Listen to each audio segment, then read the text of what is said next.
Swayam Prabha. Digital India. Educated India.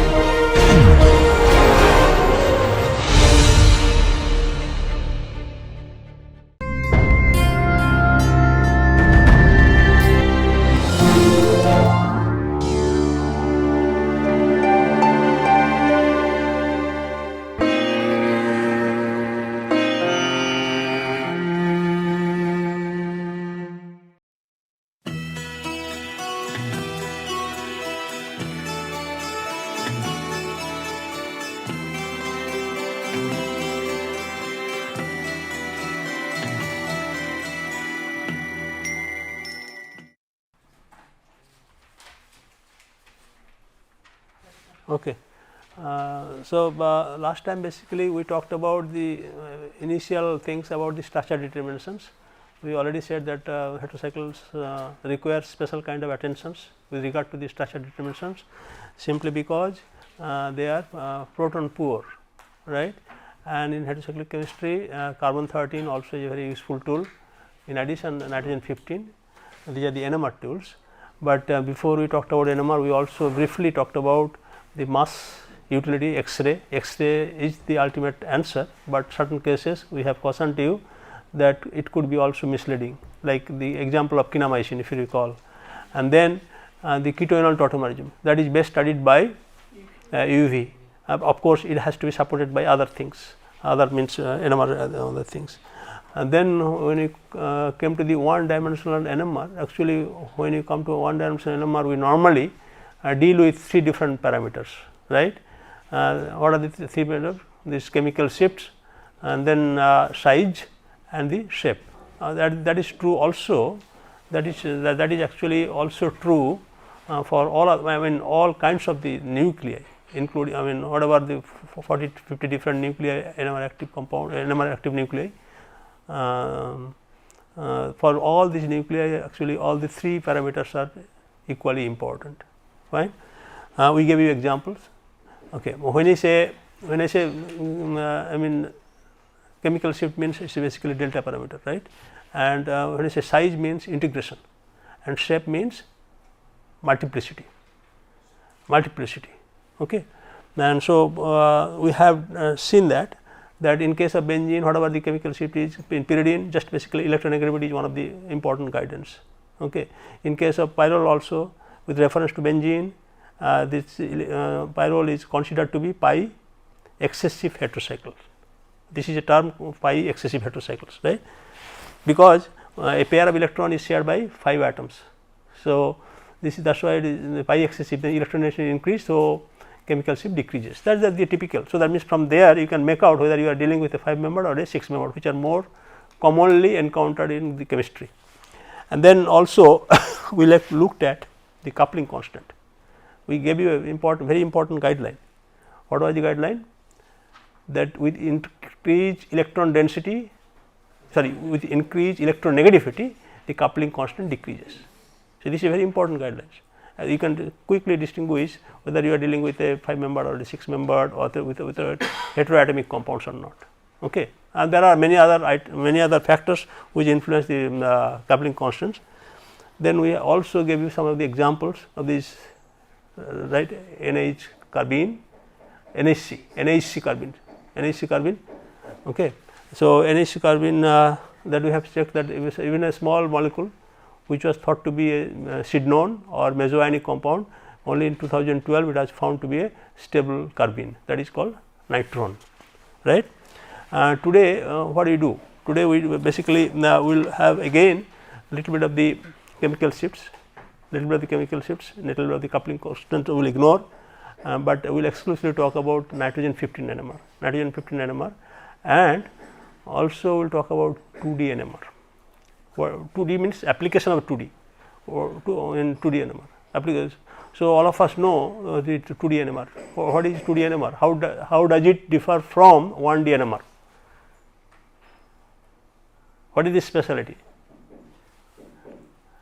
Abhishek? Okay. What is the specialty of 2D NMR? So 2D NMR describes the interactions between the special, say for each NMR interaction between or coupling between two different protons. Right. Which is, Okay. which is not expected by normal observation or something like this. No, okay. So, basically yes, what you said essence is correct, but to be more precise, it only deals with coupling. How is that? Yes. Only deals with coupling. Okay. So, that means from the 2D NMR you get coupling information. So, in that just to very briefly introduce, okay. So, that means what do we do in normally in NMR, what do we do? Delta, right, then integration means how many protons, etc., and then multiplicity. These are the three things often this is in 1D NMR. In 2D NMR basically we deal with multiplicity. Multiplicity this is basically is referred to this coupling, that is all. That means the coupling information is embedded in a 2D NMR. Now, let us look at a 2D NMR of, for example, chloroform, for example. Chloroform. So, what is the expected 2D NMR of chloroform? How many contour you will be finding here? Let us say when I say chloroform means proton NMR. The proton NMR, whatever the okay. In case of 1D NMR, you get a single hydrogen. That's all. Okay. In the 2D NMR, what do you get? Nothing. Again, a single contour. That means you don't get any additional information. That is important. That means where there is no coupling, 2D is useless. As simple as that. So, in heterocyclic compounds, where as you know, most often protons are less. So, obviously couplings are less, but there are other things also. So, in 2D NMR, then what are the other items often we deal with? There are two. So, all kinds of spectroscopy in 2D ends with COGI, right? COGI NMR, or correlated spectroscopy, basically correlates the couplings, the nuclei which are coupled to each other. And then under this COGI, this is called homo-COGI, means the implies. So, hetero-COGI means hetero-atoms, and then other that means sometimes called homo-COGI spectra and hetero-COGI spectra. Then what else you have? The other categories are HMQC. HMQC H stands for heteronuclear multiple quantum coherence. Okay. So, it is a basically 1J coupling. How is that? 1J coupling. 1J coupling means for example, let us say you have a coupling with between this carbon and hydrogen, and the number of intervening bond between them is 1. So, this is called 1J coupling. If these sort of couplings are shown in a spectrum, that is in a 2D NMR, that is called HMQC. Sometimes we call het core, means heteroatom correlation spectroscopy. When I say heteroatom het core, so what it means, actually there are plenty of other names. Het core means it is basically 1J coupling, 1J coupling. Then one more important kind of spectroscopy or 2D technique is this is one of the very useful one, HMBC. HMBC I do not have to write. This is again a heteronuclear, and M stands for multiple and B stands for bond and correlation. Normally this refers to 2J, means 1J is skipped, that is important.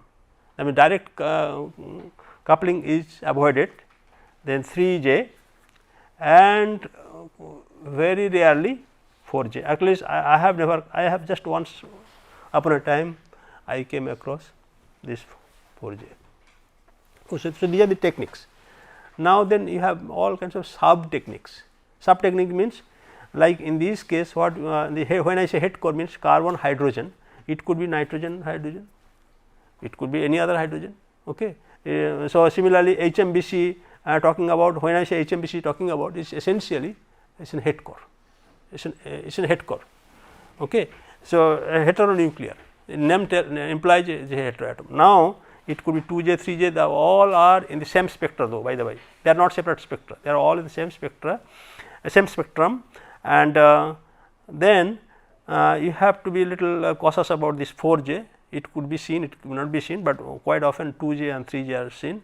Not only that, the nuclei could also be differing, means let us say like in this case hydrogen can undergo coupling with 13C, and hydrogen can undergo coupling with 15N, all kinds of things.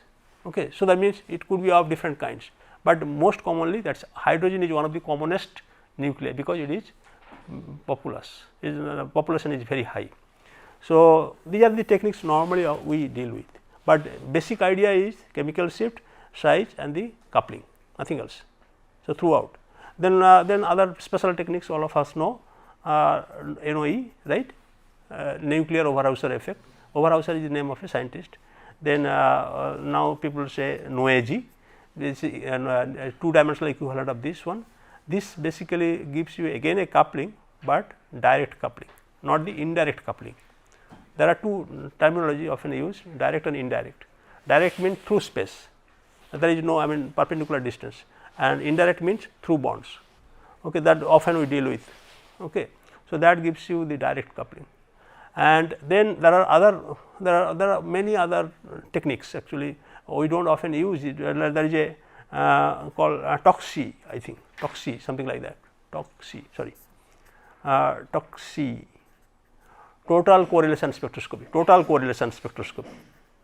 So, it actually it contains all the couplings, all the direct couplings, all the indirect couplings, but the spectrum becomes, all of you can understand, becomes too complex to understand. Okay. So, we have other thing, there is called ROEG, remote correlation spectroscopy. I never come across that, but people use it. Then some people use DOSI. DOSI is diffusion correlation spectroscopy, something like that. So, I think this is used by mostly the physical chemists. Physical chemists, they use solution structure, solution dynamics, all these things are like Professor Nilmani Sarkar uses DOSI spectrum. Okay. Suppose you have an amine bound to a solid surfaces and freely floating in the solution, how do you differentiate them? Both of them would look alike in the NMR, but if you by using DOSI you can differentiate them. Okay. So, we have, but for us for practical purpose, what are the things? Will be 1D, that is good enough, which could be with respect to hydrogen, carbon, and HMBC and HSQC, that is all. Okay. So, we will just now with this little background, we will look at maybe some of the examples only. In certain cases we will exemplify the chemical shifts, certain cases the correlations, certain cases the trends. Okay. And in between we also talk about these exclusively actually nitrogen NMR. Maybe okay, we will begin with nitrogen first, that would be nicer. Let us say nitrogen NMR, what should we know? The active nucleus, by now all of us know, right. Active nucleus most often used in NMR heterocyclic chemistry is nitrogen 15. What is the I value? Nitrogen 15 I value? It's half, right, half. And what is the frequency? That also you have to know roughly. Let us say if hydrogen has frequency 100 megahertz, then what should be the frequency of carbon? 25. All of you know, good, 1/4. So, similarly with reference to hydrogen, what is the nitrogen frequency?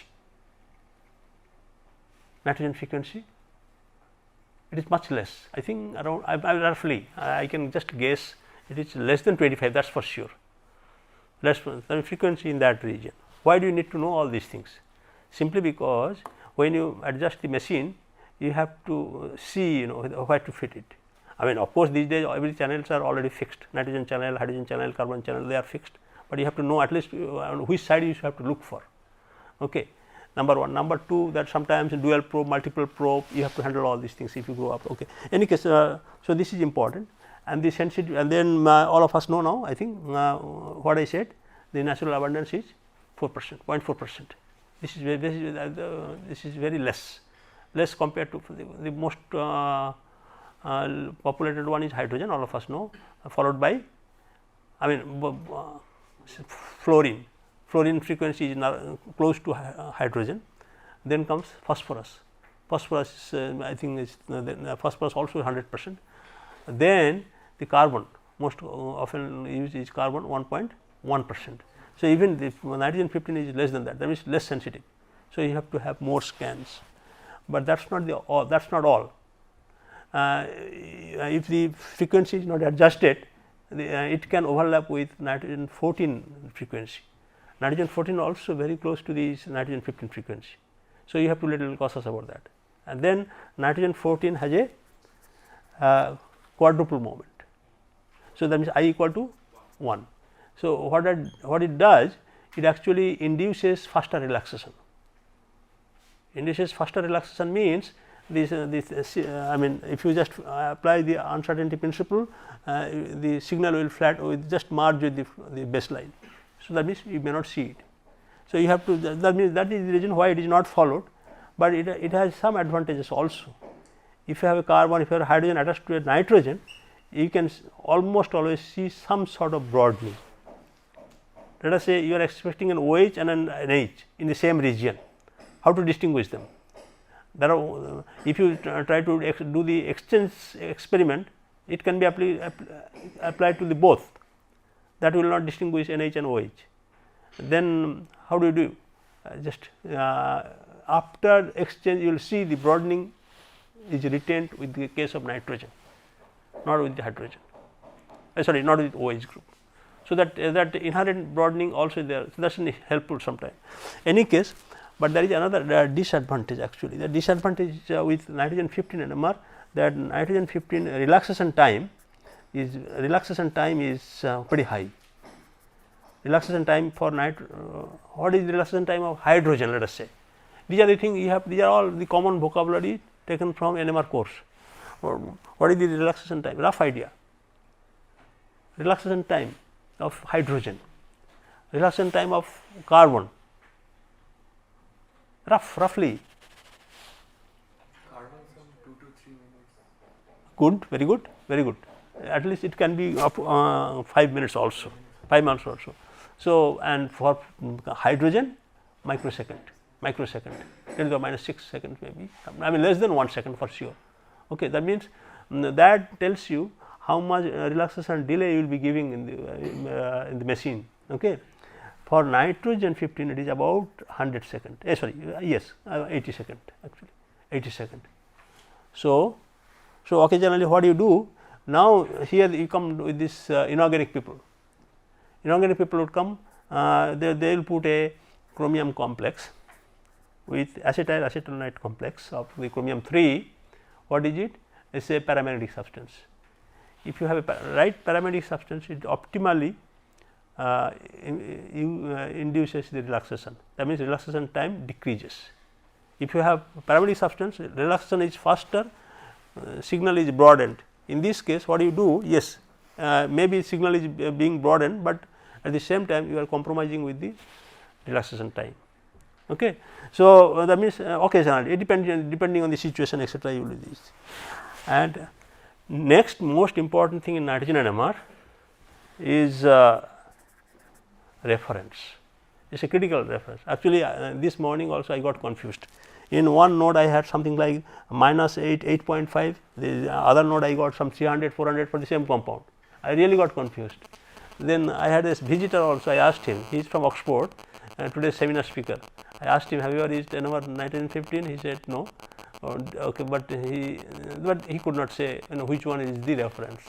So, recommended reference is nitromethane, nitrogen. This is the reference, internal reference.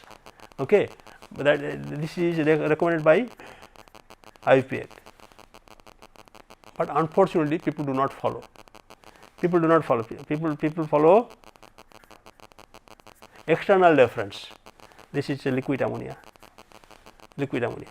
So, this is actually external reference. Okay. So, whenever you look at a nitrogen NMR, you have to be little careful about it. What is the reference? Okay, to give you a hint, if you are, let us say, dealing with nitromethane. So, whatever the chemical shift you get, that is if you want to convert this into liquid ammonia. So, what you do, you just take this nitromethane chemical shift and plus nitromethane chemical shift plus 380 ppm, 80 ppm. So, if you follow that, then that goes to the reference of liquid ammonia, and normally the range is from 0 to 500 ppm, 500 ppm. It depends. Why? That is up to the convenience actually. It is convenient, up to the convenience, maybe, because you see externally means once you standardize, then you can routinely do it one after other. You do not have to add nitromethane, that is all. That is the reason probably, but some people have used liquid ammonia, nitromethane also.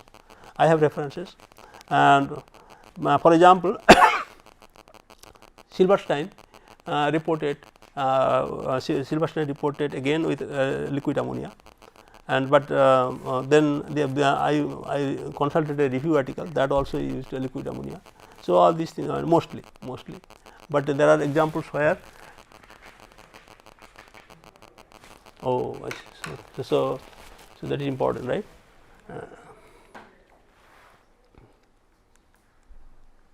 And this chemical shift is very important in this case. Chemical shift range is high, but unpredictable, quite unpredictable. So, whenever you are required, you just go consult a book and see the trend. For example, I will begin with the smallest heterocycle aziridine, and in this case this delta nitrogen here is minus 8.5. When I say so, basically it is referred to liquid ammonia. Okay. So, that is the oldest reference. So, that is followed. Now, begin with now just put one more methyl. So, I mean anybody can predict anything actually. I mean with my understanding, I would predict a higher chemical shift value, and it has been true in this. And the explanation many of you know, it is not electronegativity, not really. If the electric density increases, chemical shift decreases, but in this case chemical shift increases. Carbon is more electronegative. Carbon is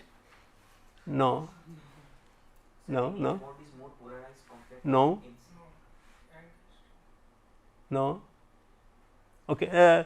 So, I will take you back to the, I do not know whether I taught you NMR, I don't know, in your class, no? Okay. This is very important. For example, just quickly then go through quickly. Let us say we are talking about the ethanol, let us say, okay. These two examples, let us say.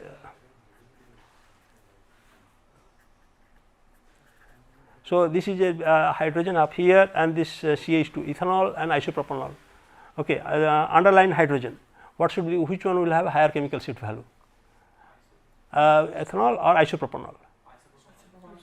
Isopropanol should have a higher chemical shift value. Why? Of right. That's it. It is not the inductive effect. Often we get confused with inductive effect. It is the carbon-carbon sigma bond that gives you this. So, this is the reason why in this case of aziridine you can say so. Okay. And then but these are all, there are plenty of examples. For example, if you just take an example of, let us say, aziridine, the substitution elsewhere at the 2 position, then the delta nitrogen would be coming to, again is delta nitrogen is as a 10.5. So, delta is increasing, delta is increased again. Okay. So, I mean all these are all the standard value of the let us say for example, in case of just typical value here, typical value of pyridine, it is 314 is so you can just make out from these things here. And let us say that means you can quickly distinguish aromatic and aliphatic. For example, this is a known compound, right? Quinine is a known compound. All of us can quickly write this structure quinine. How do you write? This is 314, right? Quinine will have so OH up here, and then you have a AJA bicyclic system, right? AJA bicyclic system. I mean, I am just giving you a rough idea. Do not worry about this thing here. There is a nitrogen up here. So, there are two different nitrogen. In this case, it is this aromatic nitrogen is 295 and aliphatic nitrogen is 28. So, it is clear. That means, this spectrum, how would this spectrum look like? How would this spectrum look like? Just basically, if you let us say begin with 0 here, 28 here, let us say you make it 300. So, that means that's all. That means you will have only 2 lines. So simple, very simple. That means if you have access to nitrogen NMR, you can quickly look at these two stuff without any problem. Okay. And so, Sir, what is the moiety corresponding to 28? not moiety, it is the nucleus, nitrogen. No, sir, I know, but I have to know that means a ring. What's the ring? Oh, ring is Still I can't see that. That's why. right, but those guys said okay. Any case, he say AJA bicyclo 2222 octane. How is that? Bicyclo 222 octane. Okay. So, okay. So that means we have given you enough background. Now let us have examples only, the techniques and this. So enough. That means aromatic nitrogen will have higher chemical shift, aliphatic. That's quite obvious. So, but whenever you are dealing with a right problem, you have to just go through the literature and find out what are the set of the values. You know, don't try to remember all these values, but you have to know how to use the techniques. Okay. How to use the technique means you have to know what to know about the techniques and what to know about the structures, etc. All these things. Just we will have from now onward, we will have only a few examples. For example, I have a problem here. Imidazole problem. Let us say imidazole problem. I think by now all of us know imidazole means it is a 5-membered ring with 2 nitrogen, and that you have to remember because it is a biomolecule. So, you have to remember like this. Now, this is an example because it is a very commonly encountered molecule.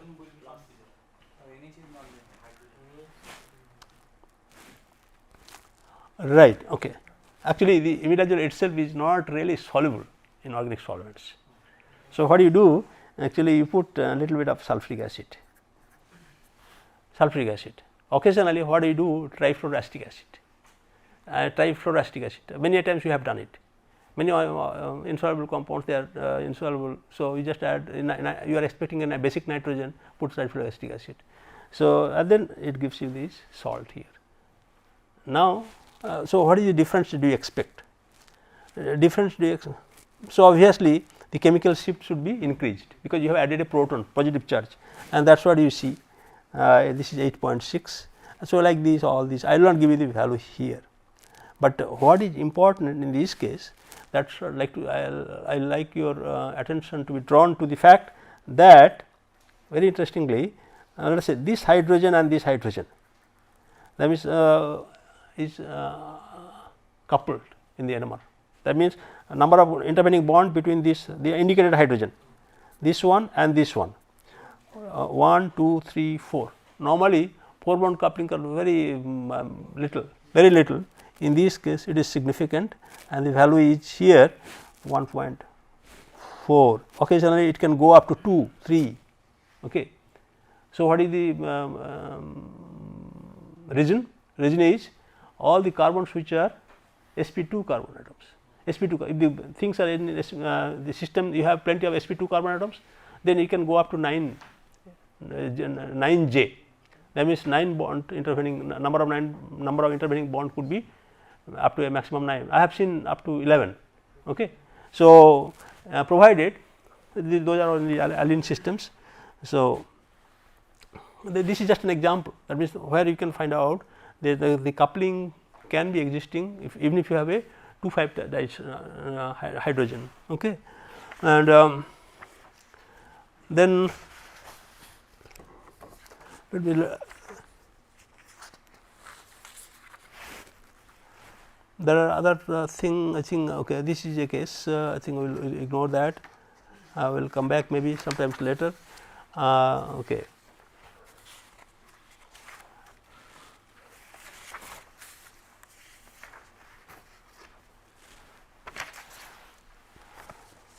Let us say okay, we will have an example of HMBC, okay, and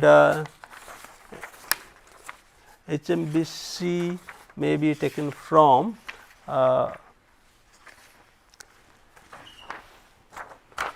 it's a case of let us say if you have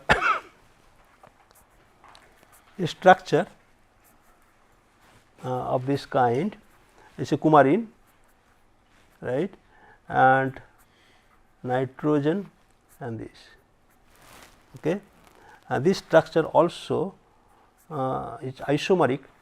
This structure what I am writing on your right, rather on my right, it is something like just exchange the nitrogen and oxygen up here, just interchange the position of nitrogen and oxygen.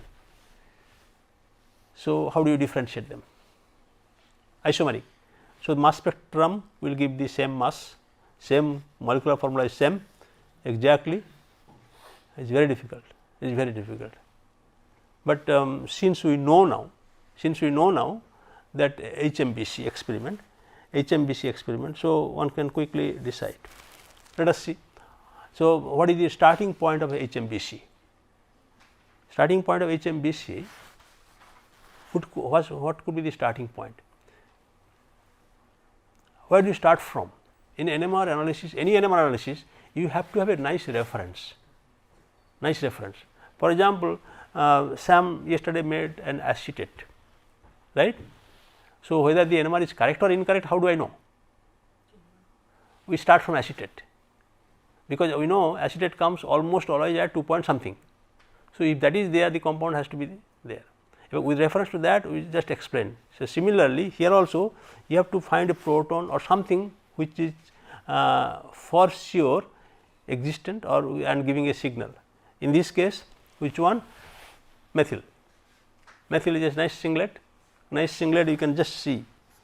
So, but it does not undergo any coupling, right. You have a CH3 here, okay. HMBC means, let us say for now we talk about carbon 13 for example. What do you see? Okay, I will make it 2 here, I will make it 2 here and hydrogen, fine. HMBC takes care of 2J, 3J most commonly. So, that means this hydrogen would undergo coupling with 1, 2, that means this carbon, this carbon. Okay. So, that means this would undergo coupling. So, similarly, this hydrogen would undergo this carbon would undergo coupling with this. So, in both the compounds you have that coupling. So, you cannot really make out, right. So, what do you see actually, how does the spectrum look like? Spectrum look like, let us say if this is a proton scale, this is a carbon scale. If you have a spot like this, that means just basically a vertical line and horizontal line. Okay, that means this hydrogen is coupled to this hydrogen, that is all. Unlike in 2D Koji NMR, you look for cross peaks. Okay. So, just basically just a sort of a linear connectivity kind of things. So, that means if this is the hydrogen up here and this carbon, let us say is this, just supposing. So, that means in both the cases you will have a very similar chemical shifts, similar coupling. So, you cannot distinguish them. So, what else you do? Go to the 3J. 3J means 1, 2, 3, that means this one. this one would be coupled with this original hydrogen, this one would be coupled original hydrogen. You can see the environment, they are very much alike. So, it is very difficult to distinguish. That means, there would be a spot corresponding to that one. That means, this hydrogen let us say would also have a spot here, and this one is the second carbon, let us say second carbon. So, that means, this hydrogen would also couple to another carbon, but it does not make it does not differentiate them, right. So, what do you do? Okay, let us take another reference. What is the reference? Here is a hydrogen, here is a hydrogen, right. This hydrogen is distinctly different from all other hydrogen, reason being close to aromatic, close to second aromatic. This one is an aromatic one. So, influence of aromatic would make this one distillate, just like naphthalene perihydrogen. Naphthalene perihydrogen is more distillate than the other peripheral hydrogen. Okay. So, that means, it will be most downfilled hydrogen in aromatic region. So, let us look at the HMBC of that one. So, HMBC means okay, this is our reference 1 and 2 bond, that means, this should be coupled, this one would be coupled. So, in this case also you have a coupled hydrogen. Then 3 1 2 3, this one will be coupled, in this case 1 2 3, this one also would be coupled. Mind it, here you have oxygen, you have nitrogen, it is very difficult to distinguish the chemical shift wise, because both are electronegative, both are aromatic systems. So, it is kind of difficult. So, you have to have something which would be unambiguous. So, what should I do? What should we do? Okay, let us see. We will do again HMBC, but in this case we will do HMBC with nitrogen 15. How is that? Nitrogen 15 means what you see, let us say again in this case on the leftmost hydrogen is this one, and the bond is 1 2, that means it can couple this hydrogen, in this case also this, right, and then 1 2 3 it can couple to this, in this case also 1 2 1 2 3. So, it does not make any difference, but if you come with the other reference hydrogen, methyl hydrogen 1 2 3, that means hydrogen couples with nitrogen, in this case hydrogen coupled with nothing, oxygen does not couple, that is what it is. So, quickly, that means that these are the things you have to just look for. In fact, we never did any nitrogen HMBC, but in this particular example nitrogen HMBC is perfectly all right. Okay. And this is very useful, especially in case of nucleoside chemistry. Let me see if I have an example. Example maybe let us say nitrogen HMBC. So, I have okay. Let us look. I do not have an example of nitrogen HMBC.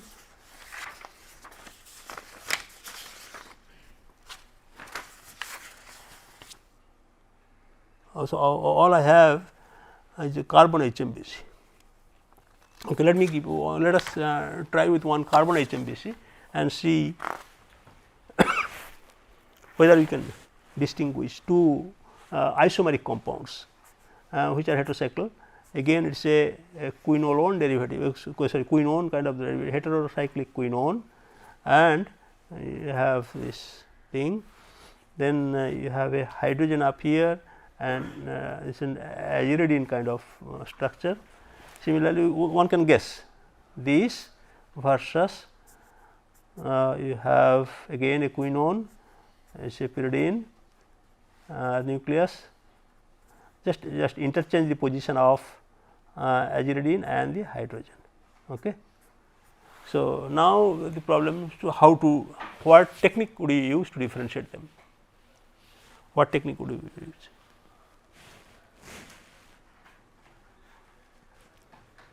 How do I know what technique? Where to start with? Let us say, just give your answer first. How to start with? Structure given. Okay, structure given. Now, just tell me just where to start from, a reference point. What is the reference hydrogen? This hydrogen, because it is para to nitrogen, because of the, all of us know, because of the resonance effect, this hydrogen is most distillate, number 1, and then you have carbonyl anisotropic effect. This oxygen is facing the hydrogen. So, you have a strong anisotropic effect on hydrogen. So, this hydrogen would be most distillate. So, that means you start from, that means very quickly actually when you come across a heterocyclic, sorry, the spectrum, where do you look at actually, left, right, or most populated or less populated area? Less populated area, that is right. Either you extreme right or left or less populated area. So, exactly so you do the same thing. This is important, the starting is very important, starting and you are confident in assigning the reference, that is important. Okay. Once you have a right confident reference, then the rest of the problems should be easier. Okay. So, that way, so you have these two then, and then let us see, I mean whether you apply homocogy, heterocogy, all these things. So, you know all the meaning, but since I have already told you that we will be dealing with each HMBC, let us see what happens. I mean if you just deal with, let us say this one 1 2, that means the carbon here, second carbon, then 1 2 3 carbonyl carbon, right. So, angular carbon and carbonyl carbon with this, right. So, similarly here also you see angular carbon and carbonyl carbon. Okay. Let us say, then what else you can see, this most upfilled hydrogen, this is not an aromatic hydrogen. So, it should be most upfilled hydrogen. So, what you see here, this one again a carbonyl carbon and what else, 1 2 I mean you can say nitrogen carbon.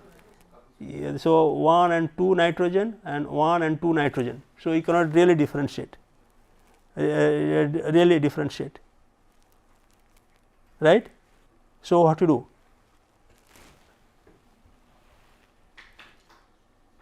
So, what to do?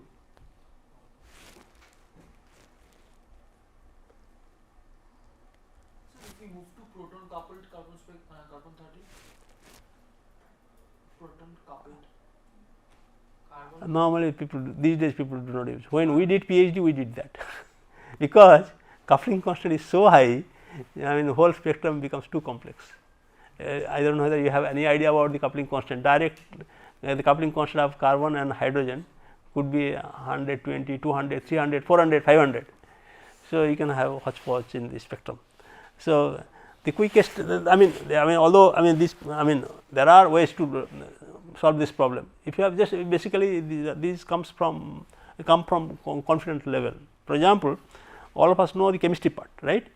Chemistry part means if you look at this nitrogen lone pair, it is some conjugation, although it is not a fully conjugated to this carbonyl group. Okay. This carbonyl group, that means some conjugation is there, the chemical shift would be decreased in this case. Okay. So, that way you can find out which one is para conjugated to nitrogen. In this case, the one this here is para conjugated.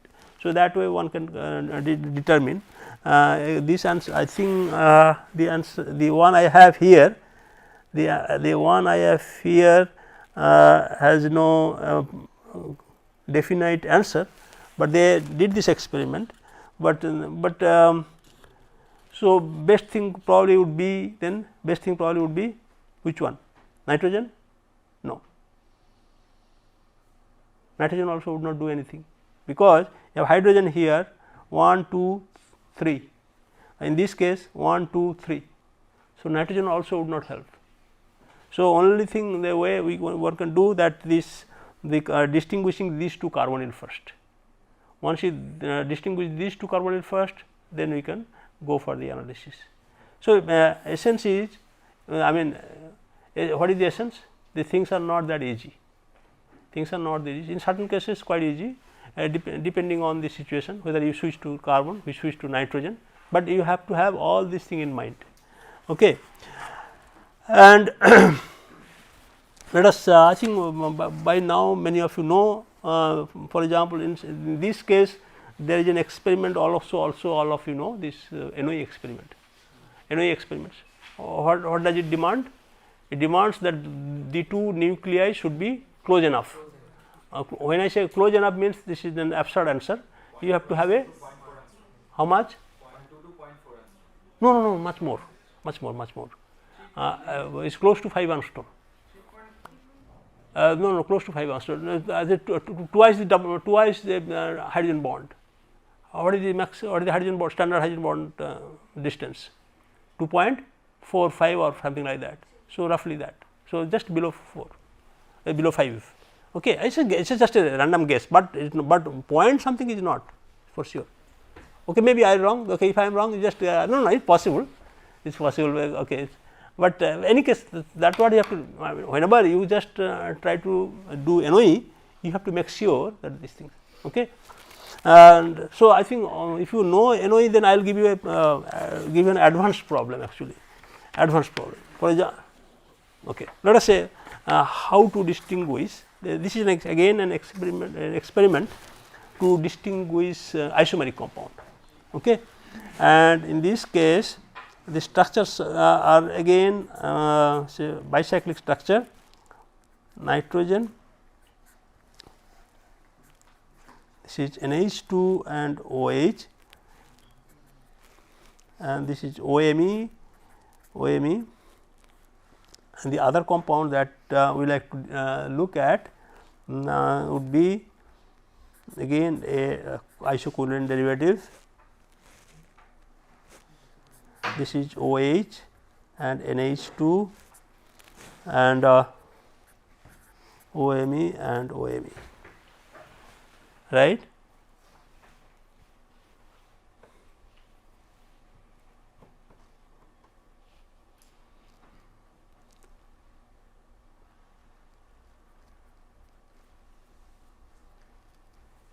So, how do you distinguish?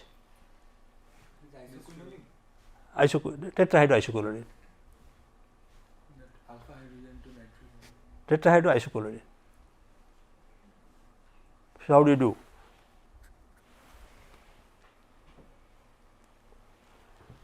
That means this portion is common.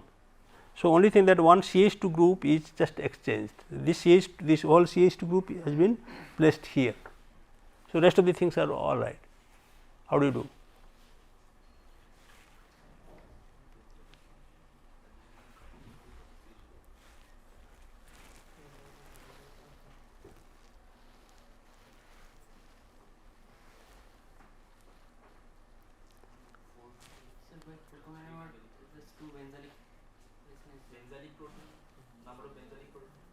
Number of benzenic proton here. 2 here also 2. Here also on this side. Benzylic marginally different. Will have little difference. Yes, integration will.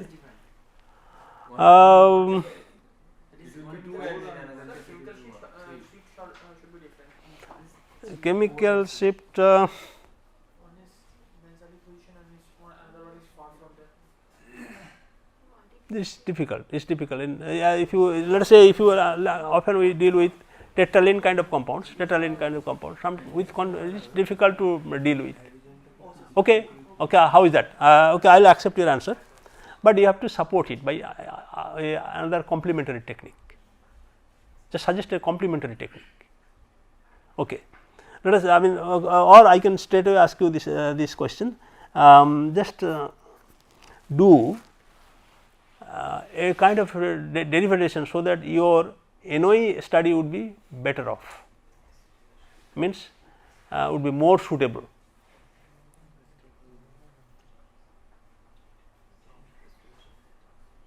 That means one of the requirement of what I said, the nuclei should be in close proximity, that is one of the requirements.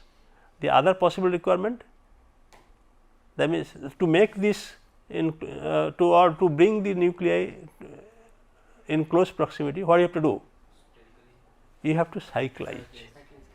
So, that means if you have some kind of derivative you have to do, it just basically you have derivatized, so that these hydrogens and things or some thing comes in close to proximity. Okay. In this case actually what is done, I will just give you the answer. This answer is here. It is a phosphorus oxychloride, oxydichloride, triethylamine. I just give you only one example, probably the top one, and this example would be. So, I will just quickly write, and oxygen, just one can quickly also write this structure, right. This phosphorus here and NH, that is a cyclic structure, that is all. What else? What do you see? So, what you will find, if you just think of the structure in 3 dimensions, this is let us say pointing towards down, and you have hydrogen up here and you have a hydrogen, alpha hydrogen. You can visualize that this hydrogen will have an NOE effect, but if you write the corresponding structure here, the alpha, the hydrogen of the CH2 on the other case, in this case that this one is far away from, that is all. So, that means by cyclizing the compound you have brought one of the groups to a neighboring hydrogen, that is all. So, you can do this, that means this is just a trick. So, many times if you have, let us say you are suspecting, let us say diol compound, so many often will make diol. What do you do? Find out the stereochemistry of the diols, tough, because they can move, they can rotate, all kinds of possibilities. So, you just convert into corresponding acetonite and the acetonite, that is one of the trick. Other trick is the corresponding sulphite, sulphate, I guess, sulphate or sulphite, something like that. So, just thionyl chloride, so it should be sulphite. So, convert it into sulphite and you get the corresponding things. Okay. And so, I think we have many more examples. The last example, this is a nothing to do with the 2D NMR, it is an example of the multinuclear NMR, let us say. Say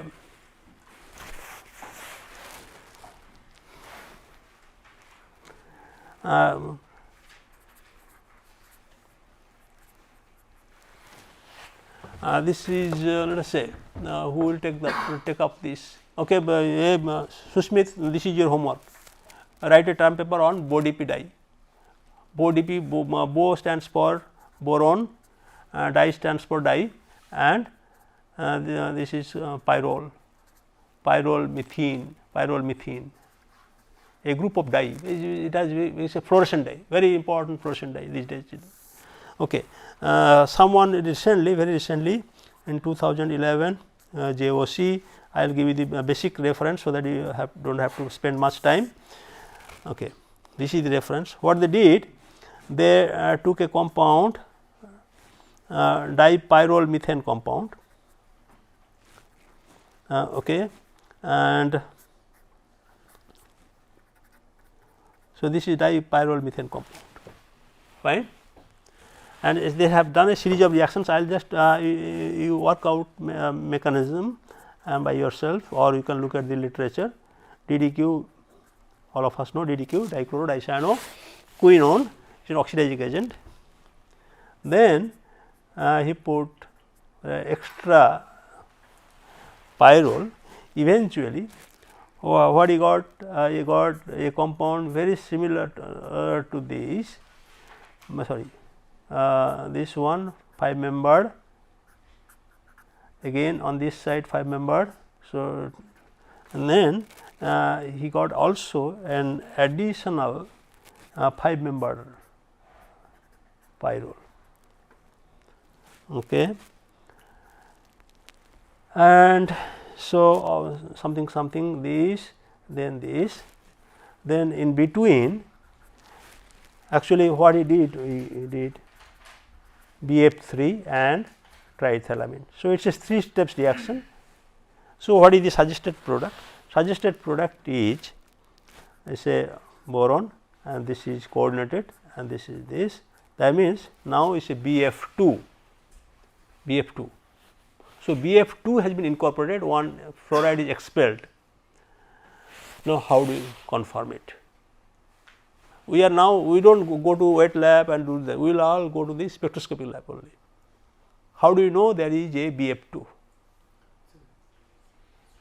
BF2, how do you know? Spectroscopically. NMR. So, which NMR? Fluorine, fine. Okay, so 19 fluorine. So, what should be the nature of the peak? What should be the so you will get a singlet, right? No, what is the multiplicity? Huh?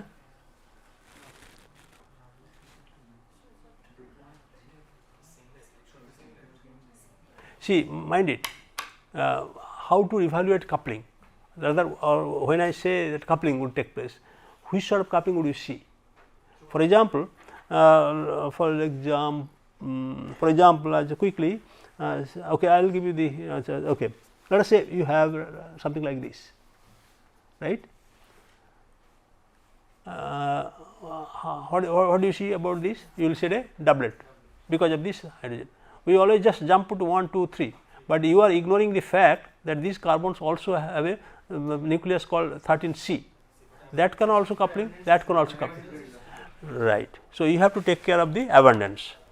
Abundance also you have to keep this in mind. So, whenever you study the nuclei, you have to have the frequency known, you have to have the spin quantum number known, you have the abundance known, and then whether it will appear or not appear, or whether you will see or not see, that all depends on your spectrum.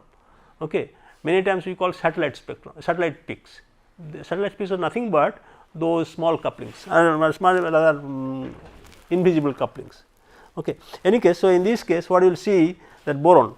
So, that means boron would split this fluorine. What is this splitting pattern should be? The formula is 2Ni plus I. In this case, N is 1, boron 11 is 3/2 and quartet. So, it should be quartet, fine. What else? Nitrogen population is very low. So, but this hydrogen. So, 1, 2, 3, 4.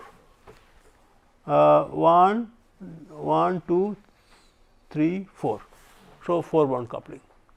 4 bond coupling is possible, and because you have an sp2 atom here, boron is electron deficient. So, you have sp2 crowding. So, it should be, that means this is fluorine would appear as a doublet of a quartet. Okay. So, likewise, so what should be the splitting pattern of the boron then? Boron. So, you have to think about this. Fluorine is highly population is very high. So, that is why you could see the hydrogen coupling also, but in case of boron the population is not that high, but so boron should be split by only fluorine. So, what should be the multiplicity? Triplet. So, like this actually you can just quickly establish that boron is there, fluorine is there without much problem. It has been a regular practice now. I mean, so routinely heterocyclic chemistry do all these experiments. Okay. So, I think we have talked about most of the important things, I think, I guess. Then it is a matter of practice and use. I think we will take care of. Okay. So, next time, next class we will be talking about actually the reactivity. What does nitrogen do? List, let us say the question, I leave you the question. Let us say you have a carbocycle, you put a nitrogen. What sort of reactivity difference do you like to see, which will arise out of nitrogen? Cyclohexane as a cyclohexane, for example,